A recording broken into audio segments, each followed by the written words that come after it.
Hello and welcome. How's everybody doing today? It's July 1st. We're entering into the second half of the year, and I'm super excited to be here with all of you. Giving everybody a couple minutes to get in, grab a coffee, grab a notebook. This is going to be a fun session. Do not miss one that I certainly hope you're going to enjoy. My name is Rhonda Petit, and I am uh, a speaker, a professional speaker, an author, and a performance coach for leaders and sales teams. And I help CEOs take the chaos and turn it into calling by managing their transitions from the inside out. And I am here today to talk about why comebacks are for courageous. So some of you, it's the midpoint of the year. This might be a time where you are saying to yourself, okay, it's halftime. Maybe you're doing really well. You had a great start to the first half and you're really looking to bring it home big time. Or maybe you had a first half that had some that maybe didn't turn out as well as you'd like to, but you're looking to have a great comeback in the second half. Or maybe you're going through some sort of a disruption or a challenge right now that you're looking to come back from. Or maybe you need to really make sure that your team is totally in the zone and in the flow to bring a strong finish to Q2. If for the second half, excuse me. If that's so, this is for you. This is not for anyone out there that's just looking to coast and settle and just keep doing the same things. Because today, what I'm going to really bring home is the distinction of what the difference is between the people that transform and come back and make huge comebacks and the people that cycle.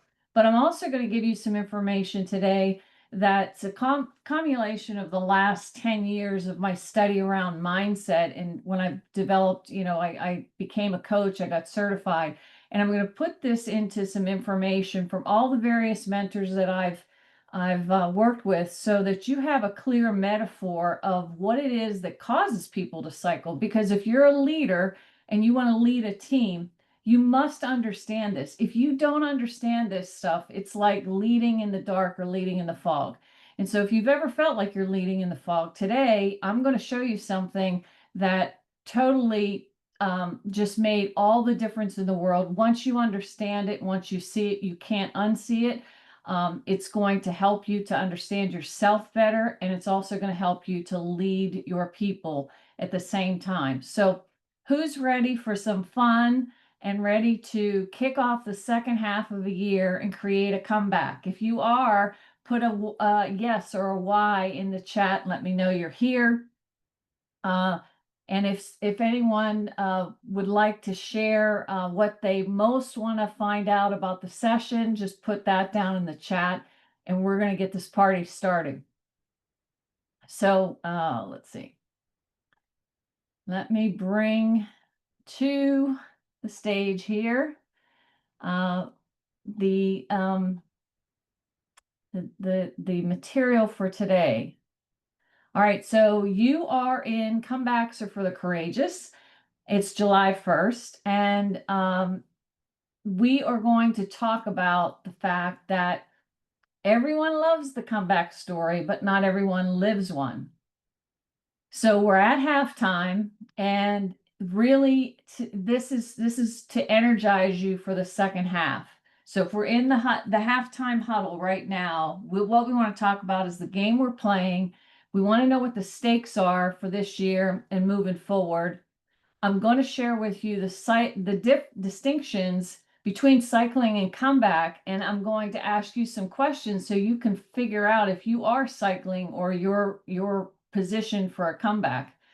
And then I'm going to give you a roadmap that I found and discovered through the last 20 years because of all the different transformations that I have. And I'm going to share some of that story with the backstory with you so you can understand how I came up with this information. But again, if you've been at status quo and you're looking to make a change, you're in the right place. If you're happy with status quo, you don't want to have any changes, you might as well just zoom right on out of here right now, because this is not for you. All right.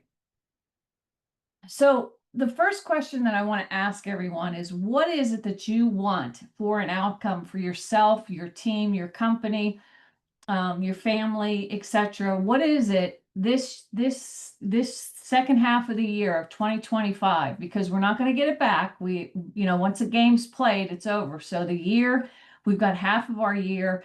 What is it that you're most yearning for? And if you can really connect into this, then when I asked you the questions about cycling or coming back, it's going to really draw you into the area to know what it is that you may want to work on from and establish some courage around. So the first question for those of you out there, there are some of you that have this big yearning for making a significant imprint on the world. Most of us, like, that are in med tech, we go into med tech because we want to change the world.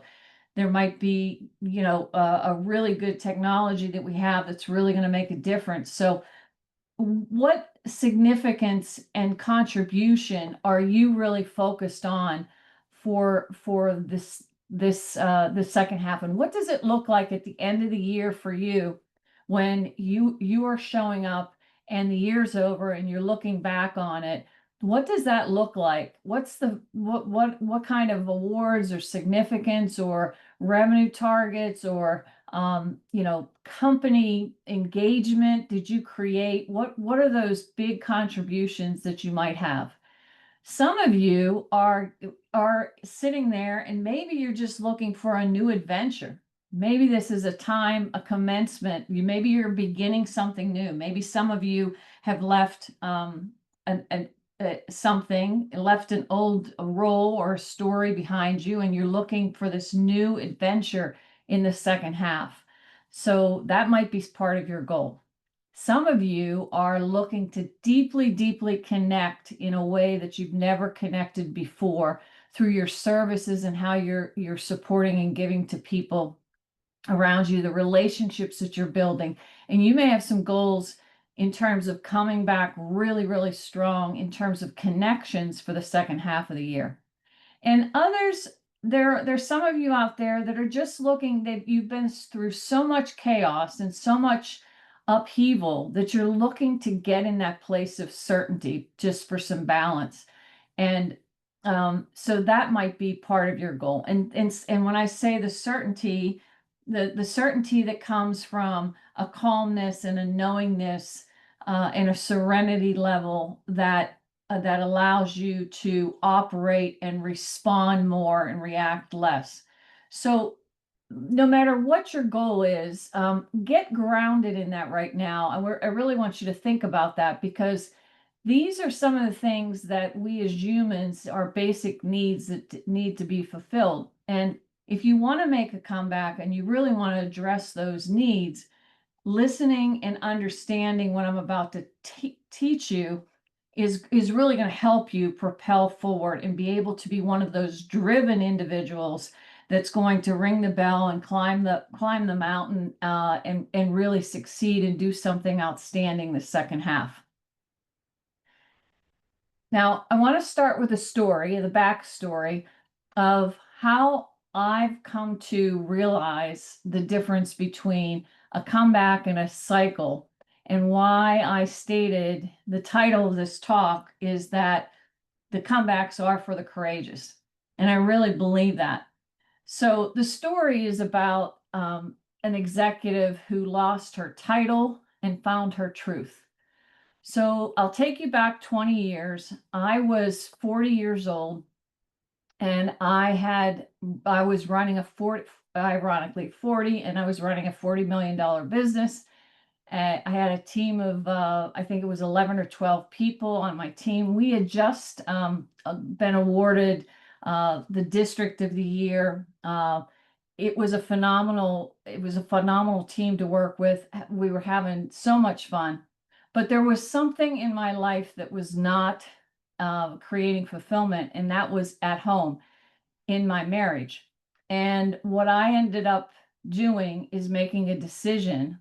At that time, I had kids, one was in first grade and one was in third grade, that I couldn't do this act anymore of being the breadwinner and the doing all the traveling and whatever, and then coming home and just not feeling the connection. I was basically, some of you are do it right the first time. I wasn't maybe as wise at the time. For me, when I found my first marriage, in my first marriage, I was looking for love in all the wrong places, if you've ever heard that story. And I was more caught up in a story with a role to play as mom, and how the whole story worked.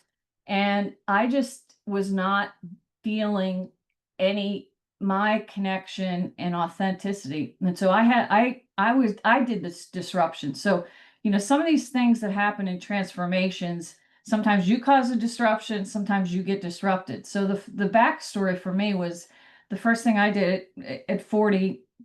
In the following year, I decided that I was going to sacrifice my job and leave the big high pressure job running $40 million. And I went to work as a sales rep. Actually, went back to selling so that I could spend more time with my kids, the quality time with my kids, as opposed to handing them off to babysitters and not being around as much.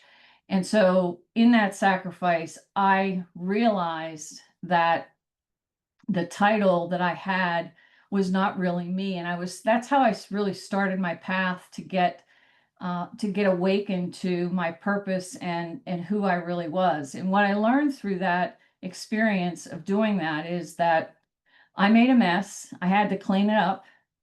But I did find a purpose in what I was doing to make that decision. And that decision was around making sure that, finding out that, yes, unconditional love was possible, and making a decision that I was not going to pass down to my kids any of this conditional love. And conditional love is like if-then statements where you're kind of in a story where everybody has their role, and you kind of have to play the game the way the movie's supposed to go. And it just wasn't feeling authentic. And so that was the first transformation that I went through.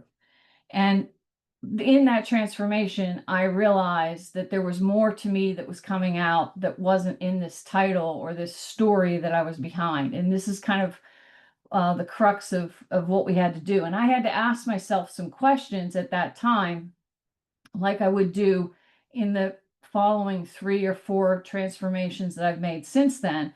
And those questions I'll ask you today is, if who are you without the title? And are you really clearly aware that you are so much more than titles and roles that you might be in, or stories that you play? And what do you value most at this particular junction in your life? And what is authentic success going to look like for you? So that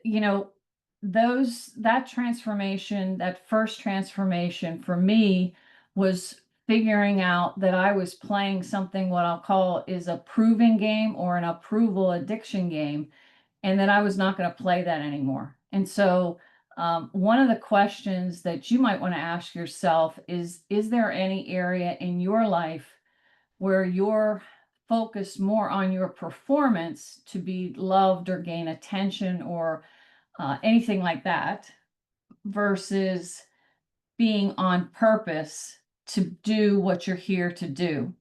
And for me, in that first transformation thing, I had to realize that I was doing everything out of approval addiction and proving it to someone. And I blew that up and gave that up, and decided that I was going to start to just be me, and I wasn't going to play that game anymore.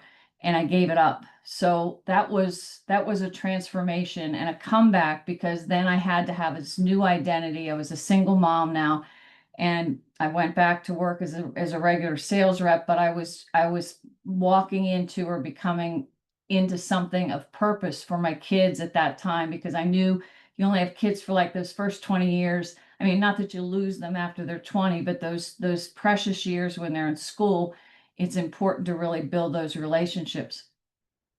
So that's an example of my, I mean, that's a backstory for me. And then there were multiple transformations that I had since then.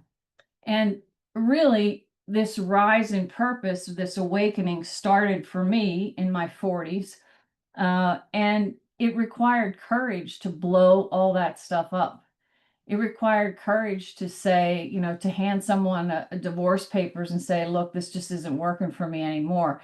And it takes courage to realize that I caused a lot of the mess that I had created for myself, and I had to clean it up.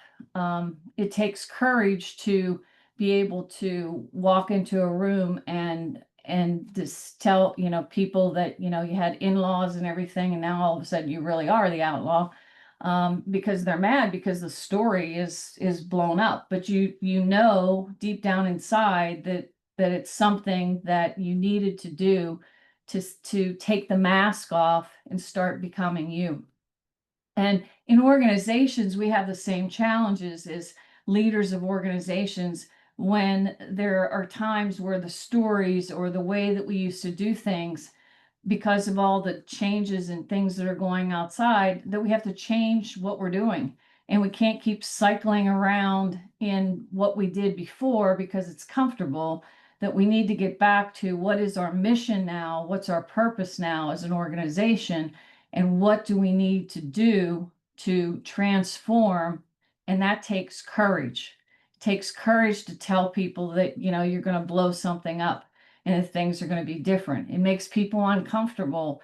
And when you're leading, it takes courage to do that. And I believe that the more that you understand as a leader, any of us as a leader, the more we understand how to transform ourselves and the systems that we have within ourselves, the easier it's going to be to lead and with authenticity people through a transition, and really be driven towards your purpose and your mission that can change direction as as things change around you.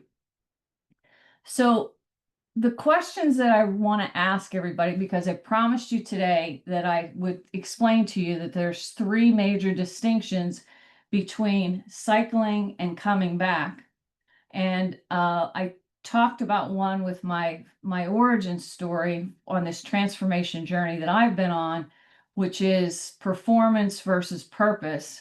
When you are doing things to gain people's approval, to maybe eliminate any you're afraid of conflict, or you're afraid of saying what really needs to be said in the boardroom. When you hide, you hold back, and you do things all out of performance, and you want to look good, and you want to say something. Sometimes people become yes people because of this whole proving and approval thing. It takes guts and courage and bravery to say what really needs to be said in a way that's respectful, but in a way to speak your truth and speak to the purpose of why you're here and what you can bring to the party. So the question I would have to you, the first question on the distinction of whether you're cycling in the chains of, the past, and you keep cycling and settling, or whether you have the wings and you're moving towards purpose, is to ask yourself, is there any area, either in my life at work, as a leader, where I've been holding back to prove I've either been trying to prove something to someone, or I've been looking to gain somebody's approval. So when we're looking to prove something, it's a signal that we haven't recognized the fact of what our worth is, and found that comfort in standing in our truth. The second thing that can happen with comfort versus courage is, is there any area where you are just gravitating towards comfort, towards entertainment, towards being distracted, versus just setting a goal and taking deciding on a direction and moving forward in that goal, and deciding that you are going to eliminate the distractions to stay really focused and in the zone. So, in sales, oftentimes what we need to do is we always have to take our game to the next level and our team's games to the next level. So have you been just, hanging out doing the same routine that you've always done, and the quota went up and you didn't change the system to take your game to the next level? You didn't raise the standard to the next level. Are there any areas like that where you've been holding back in comfort versus courage? Are there some, if you're a manager or a leader and you have some people that have not performed or underperforming, are you giving them, are you doing the discovery to try to figure out what's holding them back, and then having some of those tough conversations with people to let them know that, the bar's here, you're down here, we need to change and move, and work in that plan with them to get them up to the standards that you need to create the comeback. And then, a lot of times the third question I'll ask you about cycling is like, are you just doing repetition? People, fall into these traps of doing the same cycles, which I'll show you in a minute exactly why that is. But are you repeating processes that used to work before, they're still not working, and you're still repeating them, and you think that because you're doing activity that it's causing something, but you did not sit down and ask yourself, number one, am I experiencing fulfillment? And number two, am I getting the outcomes that I want? And if not, why? It takes courage to slow down, to speed back up.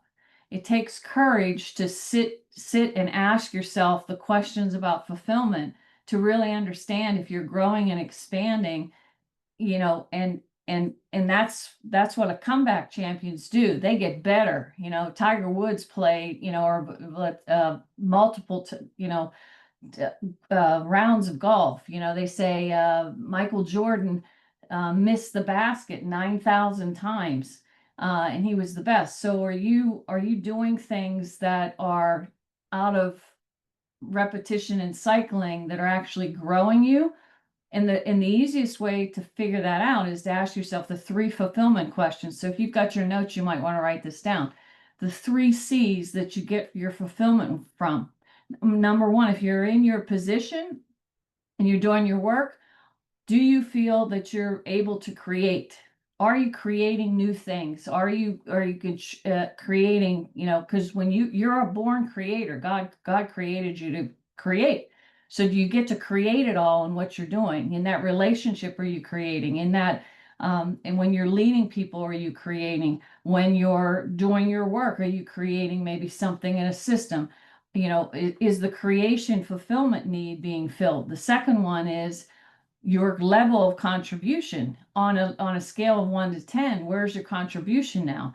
Do you feel that you're being able to use your strengths and really getting them utilized and serving people? Because when we contribute to something big, whether it's connection with people and relationships, whether it's some significant accomplishment that we have as a company or an organization, something we do for mankind, whatever that is, whether that is bringing, an adventure, doing a new adventure and doing it well, all those things, the fulfillment and the level of contribution is a signal about fulfillment. And if you're on repetition and you're not feeling fulfilled, that's one of the signals to know that you haven't hit, you can do more.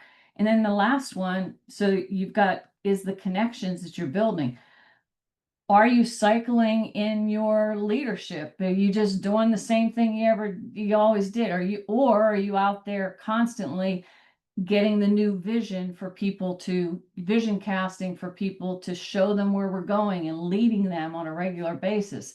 Have you up leveled your leadership skills to really lead people, or are you just going through the motions because you're stressed out, you're burned out, and you're just like trying to get by? That's a signal of cycling. So again, the three distinctions really is, how often am I sitting in comfort because it feels safe and I don't really have to push myself, versus getting my courage out and going into uncertainty and doing, driving myself towards a purpose, being anchored in a purpose as to why I'm doing things. And am I clear on what that is? Am I doing a lot of repetition? Like, I'll give you an example. I had, jobs where I had the director of sales job down so well that I could do it in my sleep. And then I got a disruption, on a phone call that, my job had gone poof, because of a reorg and a decision. And at that moment, I'd been through enough of these transformations. I looked up in the sky and said, I guess you want me to do my coaching now, at the time, because I knew I wanted to do something in my second act after corporate. And I knew the signal, because there was no fulfillment in it. I mean, I could just do it in my sleep. So if there's no growth and there's no fulfillment, that's a signal that you could be cycling. And then, obviously, if you're doing the prove it and the approval game, you're still playing that, that's something that we should end around 2021. And if you're still playing that today and you're focused more on results than you are impact from purpose, that's a clue that you're cycling. So this is the stuff that I could not wait to share with you. And I think when you understand yourself and you understand how your brain works and you really get this, you understand how to lead better, you understand how to sell better, and you understand how to move yourself to be driven, to be one of those, in the 5% club versus the 95% of club, of the people that are driven, the comeback champions, the people that make, move the, make impact on this planet while they're here. And if you truly want to be one of those comeback champions, and you truly want to make impact, and you truly want to have significance and meaning to your life here and purpose, and you want to be able to lead others to do the same, to help awaken everyone to get in touch with their purpose and really get aligned around meaningful work, and using people and their natural born talents in a way that can benefit everyone, then you must really understand this. Now, just to give you some background, I have worked with Bob Proctor before he passed. I've invested in all kinds of coaching, studied the triune brain theory from McLeod, and just recently I went to a training with Russell Brunson, and I loved the animals that he put around the brain. And I'm going to use his metaphor to share with you. But Bob Proctor always taught us about law of polarity, and your brain has a polarity. So think of it like a battery with a positive end and a negative end in it. And there's three parts to your brain. You have an instinctive brain, which is the reptilian brain of, like, the lizard. You have a subconscious mind, and which is the elephant, and you have a conscious mind, which are the monkeys. And so what does all this mean? So these three areas of the brain, your attention is either going, your attention and intention, which is your energy field, is either going towards the negative end of the brain, or it's focused on the positive end of the brain. It can't be at both ends at the same time. And in the middle of that, you have your subconscious mind, And your subconscious mind is very strong and powerful. And your subconscious mind, the elephant, has like a hypnotic rhythm to it. And if you, Napoleon Hill was used to call, he called it the cosmic habit force. And basically, if you understand the fact that we're all connected, if you've done studies around the subconscious mind, it's the universal mind of where we can get our intuitive hits and things. And in that subconscious mind, everything's running on a rhythm. And so think of it as habit patterns, systems that go on autopilot. And your conscious mind, you think, most people think their conscious mind, when they think in their conscious mind, they think that's they're in control. But the truth is that the patterns are in control of you. Your subconscious mind is running more than 95% of your behaviors.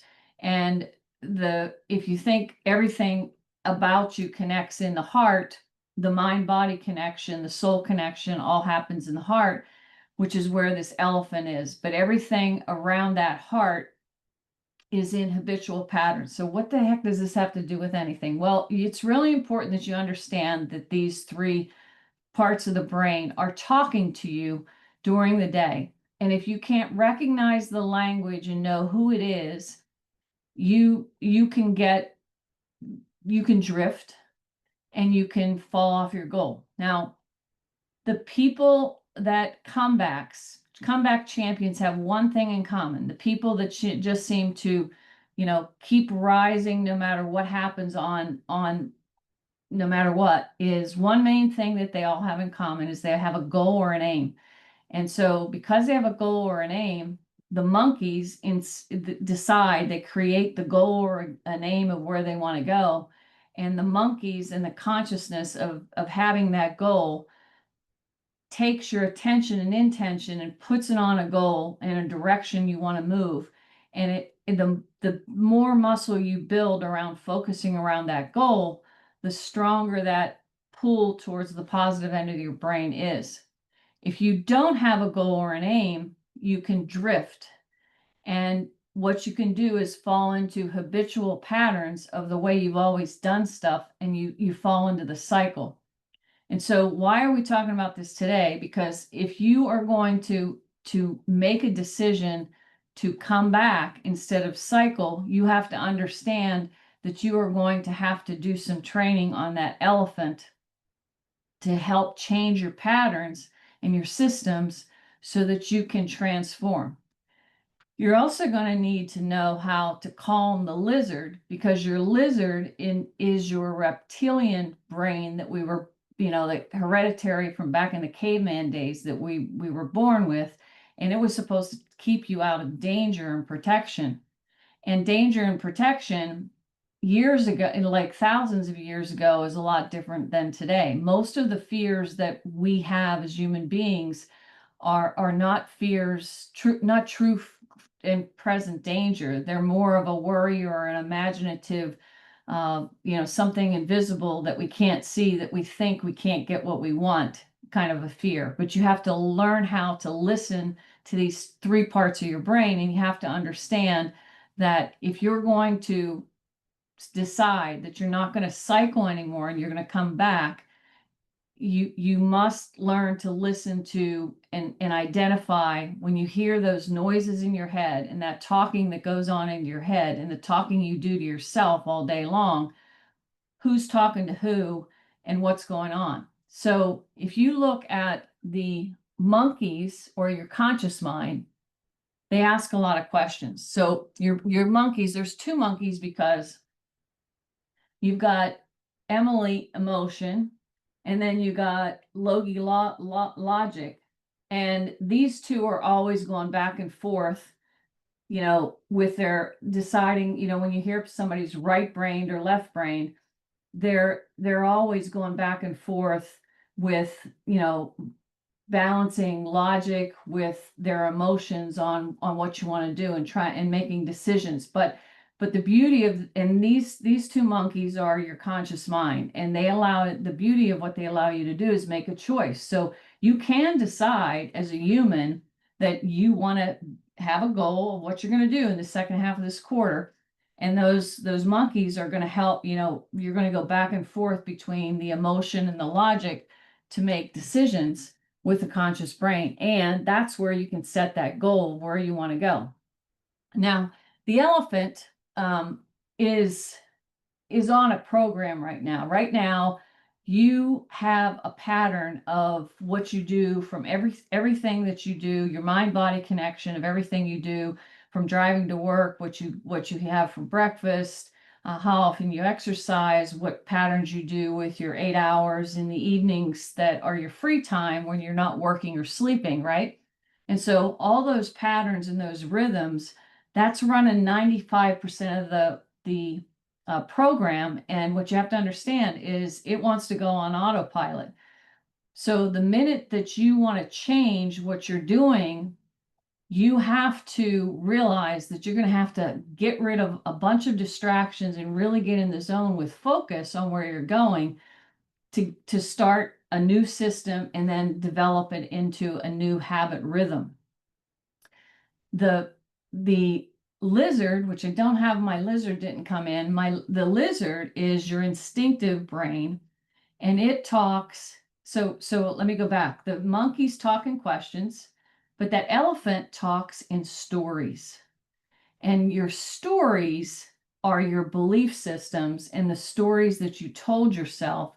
And the way those rhythms in your systems got into your system is through stories. Your lizard talks in absolutes. He's the one that's that noisy judge, or that, whether it's a he or she judge, the one that tells you you're not good enough. It tells you everything you're not, trying to keep you safe.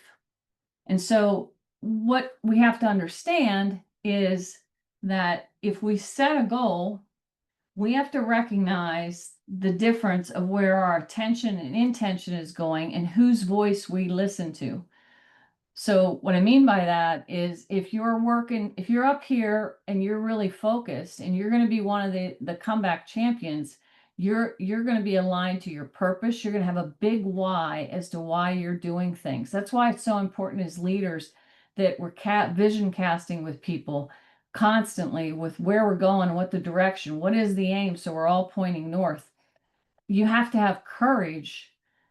Because you're going to have to learn how to quiet and calm this lizard, and you're going to have to start guiding this elephant in a new way if you're going to have a comeback instead of a cycle. So you have to be driven. You have to be really driven to make a significant impact in the marketplace, in your relationships, in your family, etc. If you're really, really driven, you're going to have a goal and you're going to be focused and on the conscious part at the positive pole of your brain. If you're not driven and you don't have a goal, you're going to be more focused around protection and comfort and entertainment, and you'll drift.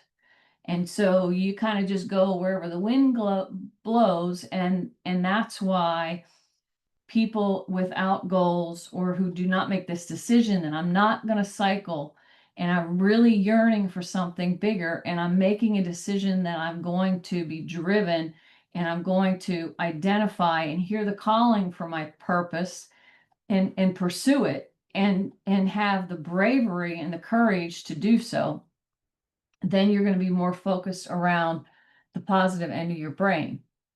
But why you cycle so much is because this guy, the elephant, when you try to tug and pull one way, it's going to pull you back another way.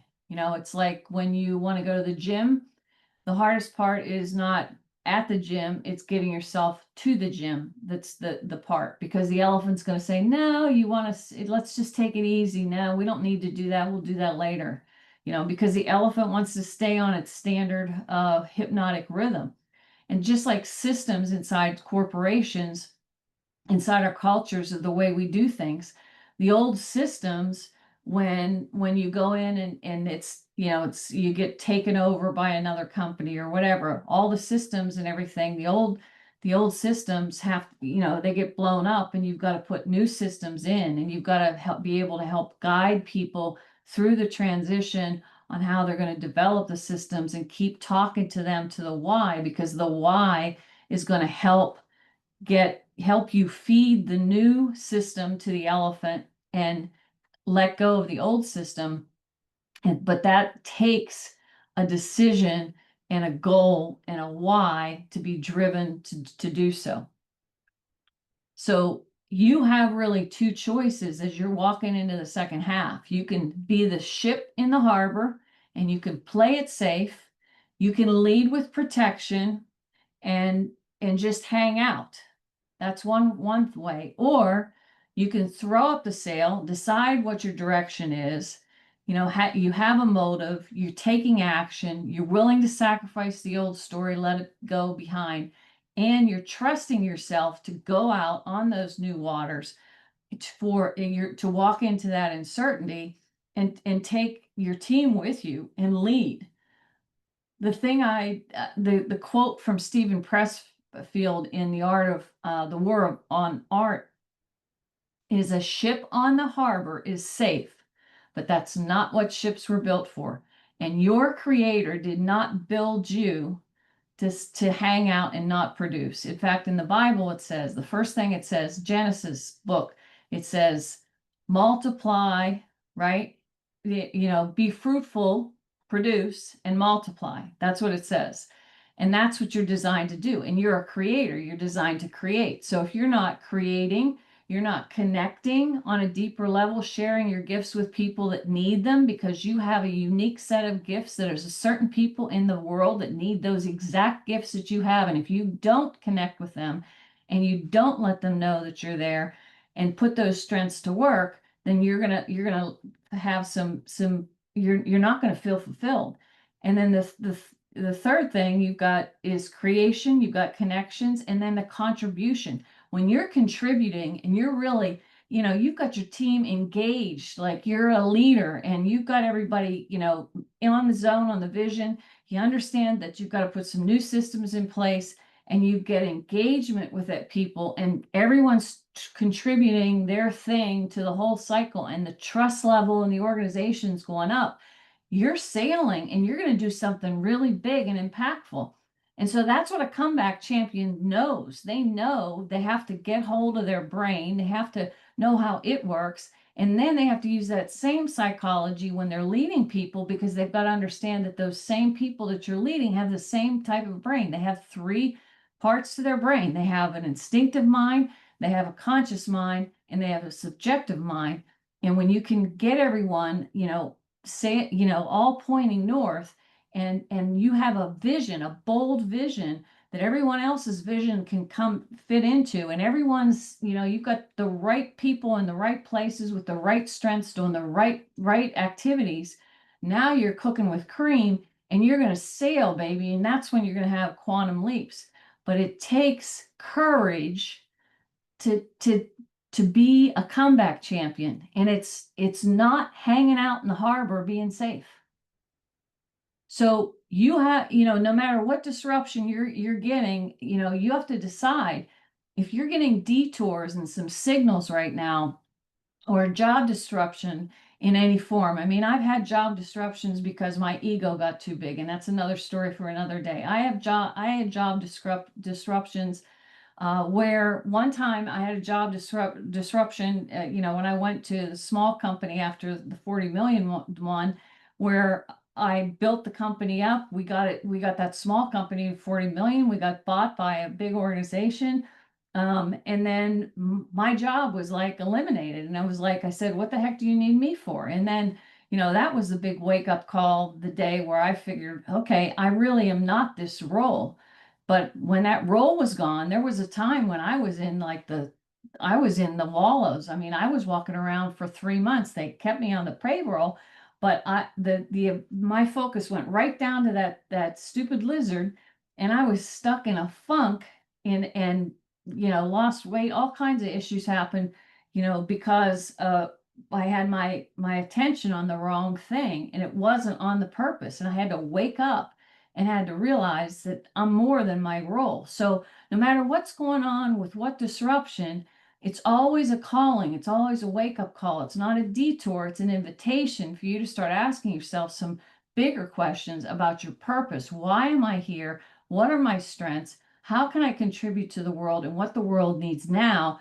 And if you're leading people, how am I going to lead people through this? And the answer is you've got to get yourself anchored on a purpose, and you've got to get yourself a goal and a name and a direction for where you're going to move. And depending upon where you are in your life cycle, whether you're in your 20s, your 30s, your 40s, your 50s, your 60s, you have to ask yourself those value questions, like what's valuable and important for me to be doing right now? And sit with it. And then decide that you're going to take action. And I promise you, if you lean into your purpose instead of your protection and your safety mechanisms, you're going to experience life with an adventure that you've never had before. It takes courage and it's not easy. And I'll show you real quick here a 5-step process that I developed on how you do it. And anyone can do this.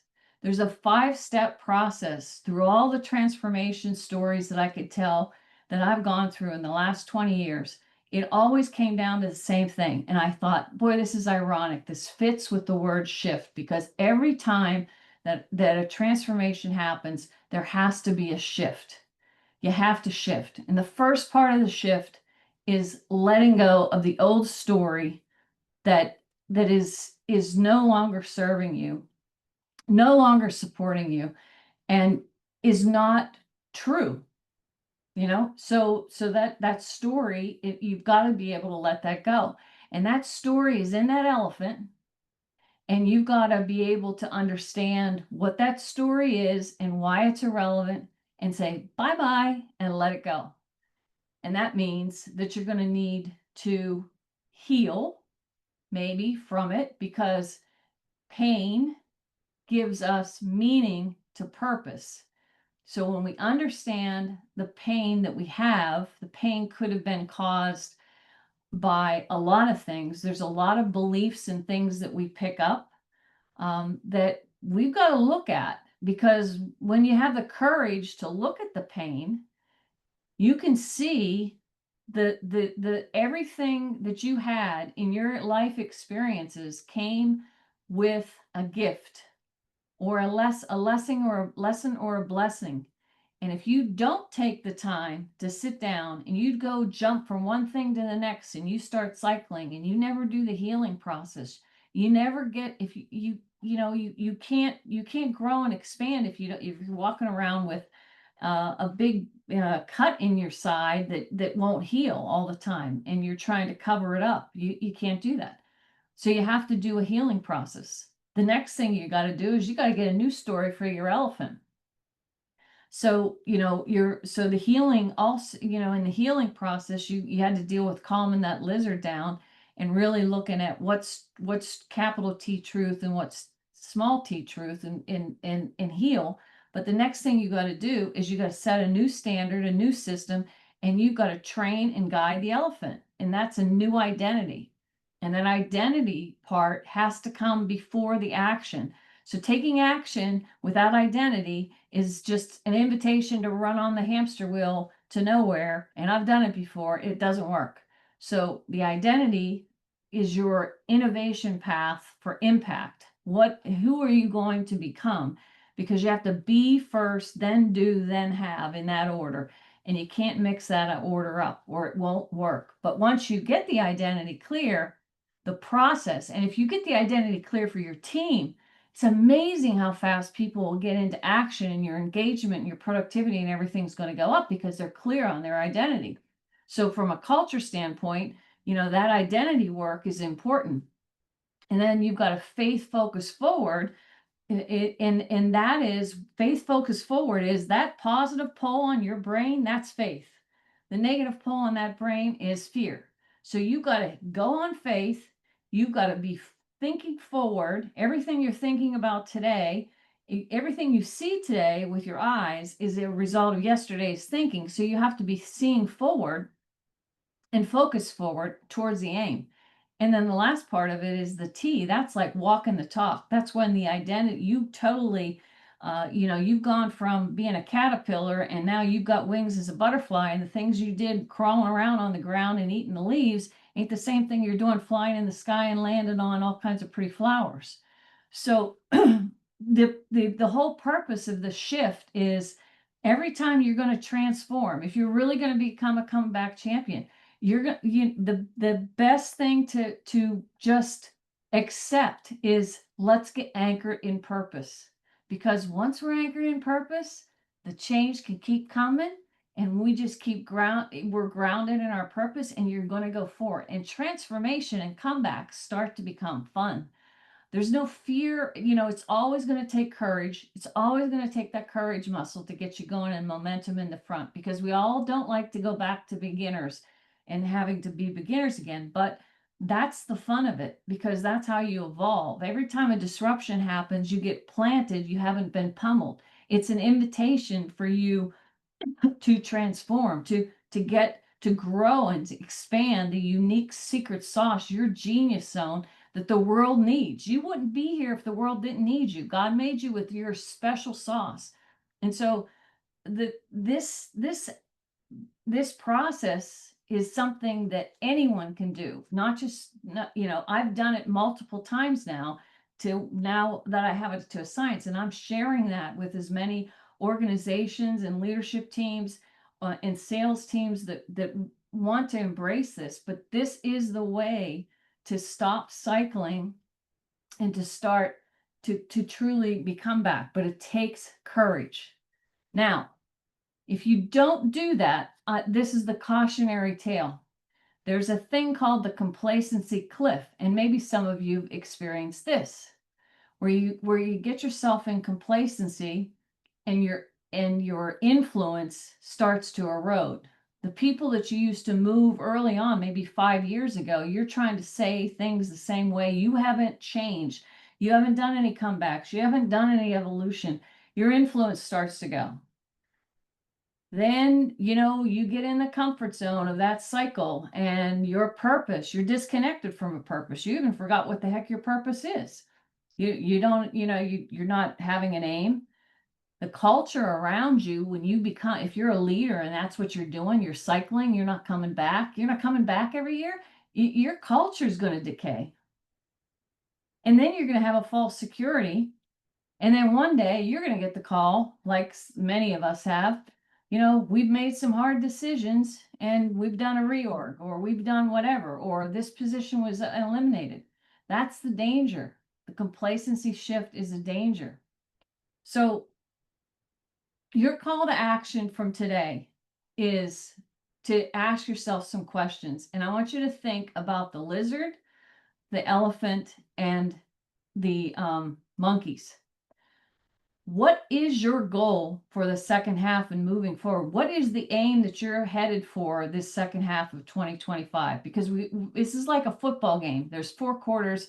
Once the game is played, that year is over. So it's still we're literally tomorrow, July 2nd, we're walking into the 180 days to go, the halfway point of the year. What's your goal or aim that you're consciously, with your monkeys in your conscious mind, are going to decide to choose for yourself? Where is it that you want to grow and go in the second half? What impact do you want to make? What connections do you want to have with people? What is it that's your heart is yearning for? Write that down. Second question I want to ask you is, what kind of stories are you telling yourself about that goal? What's the story in the elephant? What's the elephant's carrying around a lot of, routine stories that have been ingrained in there. What the heck is a story about that? If you're yearning for something, really, really yearning for it, yet something's holding you back, it's some story in your elephant. What is it? Write it down. And then the last thing I want you to think about is the fear, the lizard, so the story is in the elephant, your elephant, and then the fear, that voice that comes in like the judge that tells you, that you're not good enough, or what if it's going to tell you, what if you fail, you're not going to be loved, and if you're not, you're not good enough, you're not going to be loved or accepted. What is that fear in that absolute voice that tells you you can't do that? It's that judgment voice. It's not a discernment. I want you in your conscious mind to go through some discernment to ask yourself these questions. But what has that fear been holding you back? What was that belief or story in your elephant about the goal? Oh, we can't do this, or I'm too old to do this, or I'm young, or they don't hire women, or they don't hire men over 50. All this kind of BS stories. There's stories in there. Get it out on paper. Because if you can look at that and understand that the only thing that's holding you back is your brain, some story or some absolute voice of judgment that's just irrelevant, and you haven't developed those skills to calm that lizard down, and to get the skills to guide the elephant and put in the new behaviors and the systems. And then if you can't do that for yourself, you sure as heck can't give what you don't got to the people you're leading. The other thing I want you to do is I'm inviting you to embrace the July Courage Challenge. The July Courage Challenge is something that is starting tomorrow. This is an annual event I do in honor of my father, because he was my hero. His name was Bernard. His name means brave as a bear. He was a state policeman, an investigator. He specialized in murder investigations, solved all kinds of murder investigations. In fact, wrote a book when he was 85. He published his book finally, called The Road to Justice, about solving a mystery of a murder of a headless man that was found in Washington County, PA, where he was stationed. So what is it? It's 25 days of me instilling his spirit of bravery in you, of me giving you a gift in honor of my father, to let that spirit of courage grow in our community. It's basically going to start tomorrow at 3:00 Eastern time. We're going to have a Zoom call. You can come on to the Zoom, take your information from today. What's the goal? Where do you want to come back strong in the second half of the year for 2025? What is the imprint that you're going to leave on the earth in the second half of 2025 based upon that goal? And you come in, and we go through 4 challenges, 4 weeks, 4 challenges, and in 25 days, every single day of the 25, you're going to get an aspirational, inspirational message about courage, something to do, a little exercise to do in the day. It's like going to the exercise gym, where you're going to get some chances to ask yourself some questions and start building some of those courage muscles. At the end of the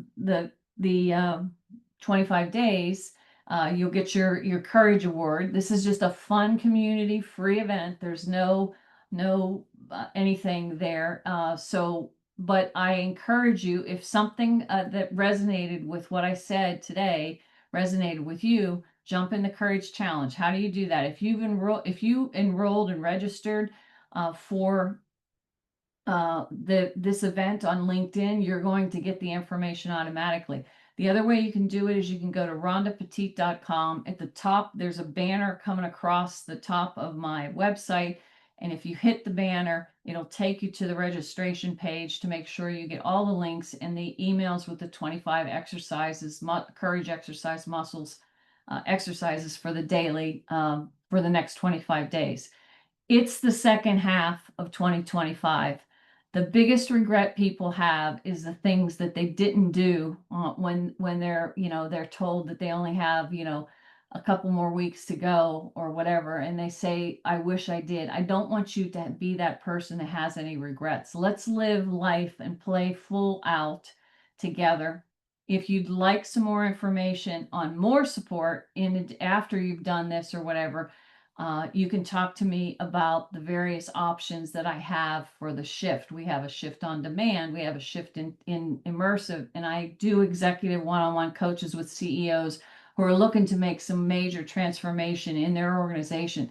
So whoever you are, wherever you are on your path, this courage challenge, I promise you, there's people that have made decisions from going through this courage challenge to do things like I did, where maybe they were in a relationship that was some story and there was no authenticity in it and it was conditional love and they walked out of it. Other people have made decisions where they've got, they made a decision, they had to change their leadership style and they had to get more, they really understood the power of how they could really engage their team, and they created great breakthroughs for the end of the year. Other people in sales have decided, where they've come in and they realized, oh, geez, I've been slacking off. I haven't raised my standards, and they pick themselves up and they just crush their numbers at the end of the year. So this is my inspirational, sharing my spirit of my dad. He was the bravest man that I've ever known. Tough cookie, brave, said what needed to be said, had no, in the scariest situations, had no fear. And he instilled that in me. And I want to instill it in you because you are here for a reason. God gave you a genius zone. And if you can tap into that by tapping into your purpose and start the second half of the year today, ready to go and get that aim clear and realize those voices in your head and start calming that lizard, learning how to calm that lizard and how to get the news stories into the elephant. I can help you with that if you need it. And then, really focusing that conscious mind and all your attention and intention around, the goal and eliminating the distractions. You're going to crush it, and you're going to have you will be officially part of the Comeback Champion Club. So let's go, everyone, and I look forward to hearing your stories and talking to you all soon. Bye. Have a great day.